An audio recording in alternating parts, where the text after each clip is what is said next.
Good morning, students. Where I am sitting? In the desk, on the desk, या at the desk? Oh my God, that's a big problem. कई बार हमें समझ नहीं आता कि कौन सी प्रपोजिशन लगाएं और उसकी वजह से हमारी फ्लुएंसी रुक जाती है और हम कॉन्फिडेंट नहीं होते. तो आज मैं आपको सिखा रही हूँ कि in, on, at, over, behind, beside ये सब कहाँ लगाना है. एक एक करके सीखेंगे. सबसे पहले जो भी चीज के हम अंदर है वो है इन, चाहे उसकी बाउंड्री है या नहीं है. जैसे कि ये रूम है तो इस रूम के अंदर जो भी है वो क्या हो गया, इन द रूम. तो अगर कोई मुझसे पूछे वेयर आर यू, मैं कहूंगी I am in the room, right. इसी तरह in the shop, in the car और in the water, like she is in the water.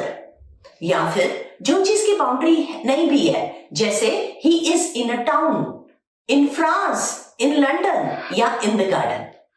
घर का जितना भी रूम्स होते हैं उन सब के हम अंदर होते हैं. जैसे आई am in the drawing room, in the bedroom, in the kitchen, right. और ये जो बैग है, लाइक कोई बैग है तो उसके हम कहेंगे इन द बैग. यहाँ पे कबर्ड है तो हम कहेंगे in the cupboard, in the drawer, right. So in is for the close things. In the bank, in the factory, in the river या इन द सी, राइट. इसी तरह से जितनी भी डायरेक्शंस होती हैं उन सब के लिए हम इन लगाते हैं. Like Italy is in the north of या समथिंग. तो जब हमने बोलना है in the north of, in the west of, in the south of, in the east of, तो इनके साथ हमेशा इन लगता है, याद रखो. अब second important thing, where am I. आप कहोगे ma'am you are on the chair, that's good, but where am I अगर डेस्क लगाना है, so I am at my desk. ना तो मैं इसके ऊपर हूं ना मैं इसके अंदर हूं, तो ये क्या हो गया, एट. जब हम किसी स्पॉट के ऊपर 1 मिनट के लिए रुके होते हैं, रुक सकते हैं, उसको हम बोलते हैं एट. जैसे at the desk, at the traffic lights और एट द डोर या एट द बस स्टॉप. वहां पे सिग्नल होगा, वहां पे खड़े हो तो एट द बस स्टॉप. और कहां लगता है, जैसे ये बुक है तो ये क्या हो गया, बुक का at the top of the book, at the bottom of the book. और या फिर कोई स्ट्रीट है उसके लिए भी at the end of the street, right. कोई आपसे पूछ रहा है वेयर इज द बैंक, तो आप क्या कहोगे, it is at the end of the street, right. जो चीज किसी चीज के ऊपर होती है, जैसे ये तो क्लियर है, so this is on the table, right. On the table, on the shelf, on the plate, on the floor. My chair is on the floor, right. पर एक और मजेदार बात, अब आप ये बताओ ये स्विचेस कहां पे है, they are on the wall. और पंखा कहां पे है, it is on the ceiling. चाहे वो उल्टा लटक रहा है फिर भी ऑन आएगा. And where are the apples, they are on the tree.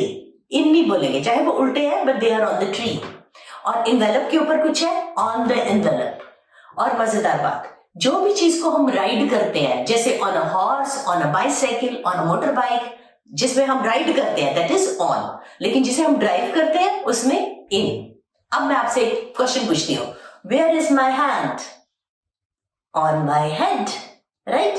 But where is my hand now, आप देखो ये टच नहीं कर रहा, अब ये ऑन नहीं है, इसको हम क्या बोलेंगे, ओवर, राइट. तो जो चीज ऊपर है that is over. And where is my hand now, it is under the table, right. ध्यान रखो कि जो चीज टच कर रही है वो ऑन है, अगर टच नहीं कर रही तो ओवर है, राइट. अगर टच नीचे से नहीं कर रही it is under the table. लेकिन एक और मजेदार बात, ये देखो ये स्विचेस है और ऊपर ट्यूबलाइट है. अगर कोई चीज किसी चीज पे फिक्स है, राइट, तो वहां ओवर अंडर नहीं लगेगा क्योंकि स्विचेस आर नॉट मूविंग.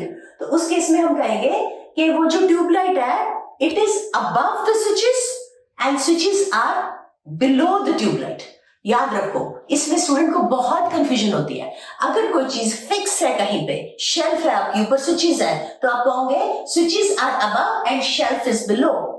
अब आपका होमवर्क है, आपने मुझे अपना रूम डिस्क्राइब करना है और बताना है कमेंट बॉक्स में कि कौन सी चीज कहां पड़ी हुई है, right. Stay tuned for more and we are coming up with more videos. If you liked it, then share it. Thank you.